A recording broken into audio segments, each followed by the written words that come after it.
राज्याचे उपमुख्यमंत्री आणि राष्ट्रवादी काँग्रेस पक्षाचे नेते माननीय अजितदादा पवार यांचं आज विमान अपघातात दुःखद निधन झाल्याची बातमी सकाळी समजली आणि या बातमीवर विश्वासच बसला नाही.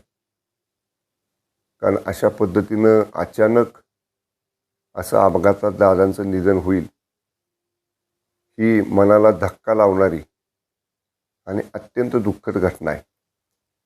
एक स्पष्ट वक्ता जे काम होणार आहे ते ऑन द स्पॉट करतो म्हणून सांगणारा आणि ज्या कामात अडचण असेल किंवा नियमात बसणारं नसेल तर जागेवर सांगणार की हे नियमात बसत नाही.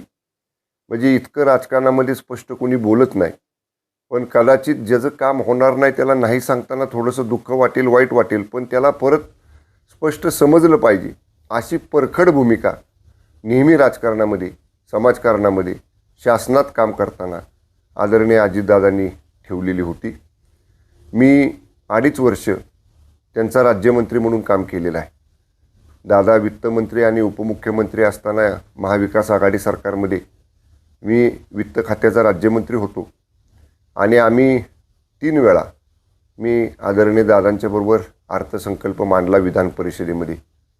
सारखे आमच्या बैठका अर्थसंकल्प तयार करण्यासाठी व्हायच्या. राज्याचं हित आणि सर्व क्षेत्राला अर्थसंकल्पात न्याय देता आलं पाहिजे ही दादांची परखड भूमिका ही नेहमी मला त्यांच्याबरोबर त्यांचा सहकारी राज्यमंत्री म्हणून काम करताना अनुभवता आली. पुन्हा महायुतीच्या सरकारमध्ये मी एक्साईज मंत्री होतो, आत्ता पर्यटन मंत्री आहे. वेगवेगळ्या बैठकांच्या निमित्तानं, विभागांच्या कामाच्या निमित्तानं जेव्हा जेव्हा वित्त खात्याकडे आम्ही गेलो तेव्हा तेव्हा सकारात्मक भूमिका आदरणीय अजितदादांनी नेहमीच घेतली होती. आणि माझे राजकारणापलीकडचे त्यांचे मैत्रीचे देखील संबंध होते. दादा सातारा जिल्ह्याचे पालकमंत्री असताना सुरुवातीला मी आमदार नव्हतो, पण तरीसुद्धा आमची एकमेकांची मैत्री होती आणि राजकारणापलीकडची मैत्री जपणारा सुद्धा नेता असे स्वर्गीय माननीय अजितदादा पवार हे होते. अत्यंत दुःख त्यांच्या जाण्याचं आम्हाला सगळ्यांनाच झालेलं आहे. त्यांच्या दुःखामध्ये माझ्या 261 पाटण विधानसभा मतदारसंघाच्या वतीनं आणि सातारा जिल्ह्याचा पालकमंत्री म्हणून सातारा जिल्ह्याच्या वतीनं मी त्यांना मनपूर्वक श्रद्धांजली वाटतो.